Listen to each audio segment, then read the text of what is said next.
अंदर जो है जेवरात होंगे या एक मूल्यांकन, क्योंकि आप लोग यहाँ पर हैं। जो सागर को बनाते हैं उसके अंदाजा लगाने में मेरे ताकत नहीं है। जब सागर में हम ढूंढने से कुछ नहीं पाते, जो सागर को निर्माण किया, सृष्टि किया, उसके अंदर हम ढूंढे तो कैसे पाएंगे।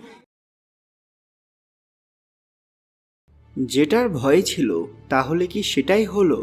এর আগেও ভারতীয় ইতিহাসে এমন অনেক ঘটনা ঘটেছে যখন হিন্দু মন্দিরকে নানাভাবে ক্ষতি করার চেষ্টা করা হয়েছে, কিন্তু তারপরেও সনাতন ধর্মের শিকড়কে কোনোভাবে উপড়ে ফেলা যায়নি।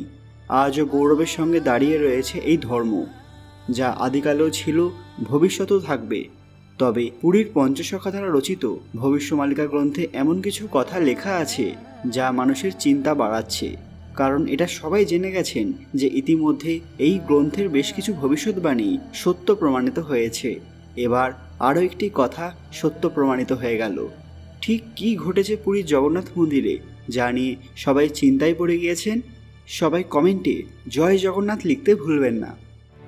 সকলকে পুরাণ কথা নতুন একটি ভিডিওতে স্বাগত। আজকে আপনারা জানবেন আবারও সত্য হলো ভবিষ্যমালিকার ভয়াবহ ভবিষ্যৎবাণী।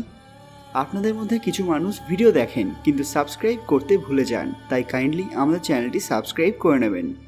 পুরীর জগন্নাথ মন্দির মানুষের আস্থার কেন্দ্র। কী ঘটেছে এখানে, যা নিয়ে সবাই চিন্তায় পড়ে গিয়েছেন? ফের খোলা হয় এই মন্দিরের রত্নভাণ্ডার।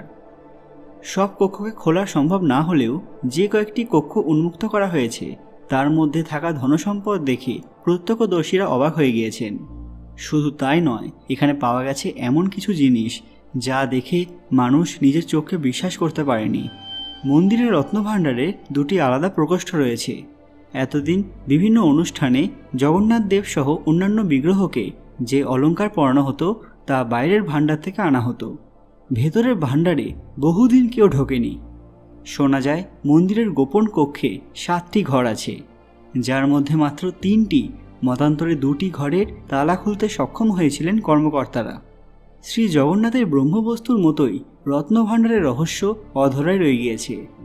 তবে যে কক্ষগুলো খোলা সম্ভব হয়েছিল সেখান থেকে উদ্ধার করা হয় প্রায় 180 রকমের মণিমুক্তা খচিত স্বর্ণ অলঙ্কার, যার মধ্যে রয়েছে মুক্ত প্রবালসহ অজস্র দামি রত্ন। এছাড়া 146 রকমের রৌপ্য অলঙ্কারও পাওয়া যায়। অনুসন্ধান চলাকালীন মন্দিরের ওই অংশে সাপের উপস্থিতি অনুভব করা যাচ্ছিল। এছাড়াও শোনা যাচ্ছিল নানান অস্বাভাবিক শব্দ, যে কারণে অনেকেই আতঙ্কগ্রস্ত হয়ে পড়েন।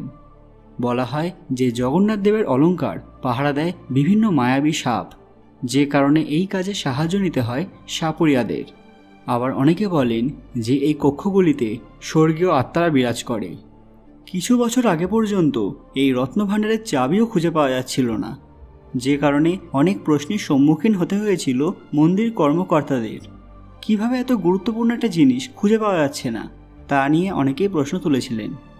মন্দিরের এই রহস্যময় ভাণ্ডারে শ্রী জগন্নাথ ও বলরামের স্বর্ণ শ্রীভুজ এবং শ্রীপায়র রয়েছে, যার ওজন যথাক্রমে 9.5 এবং 8.5 কেজি। এছাড়াও রয়েছে জগন্নাথ, বলরাম ও সুভদ্রার স্বর্ণ মুকুট।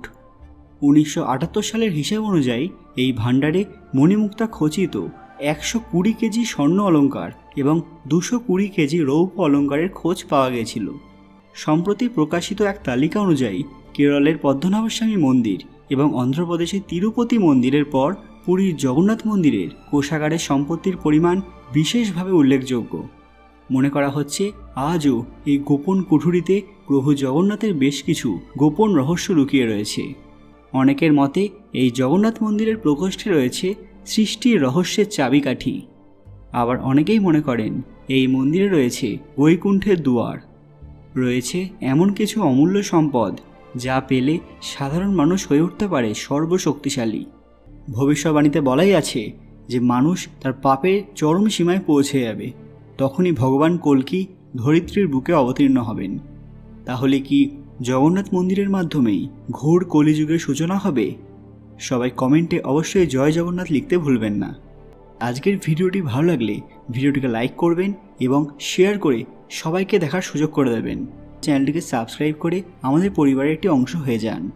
খুব তাড়াতাড়ি ফিরে আসবো আরও একটি দরকারি ভিডিও নিয়ে। ততক্ষণ আপনারা এই ভিডিওগুলি দেখতে পারেন। ধন্যবাদ।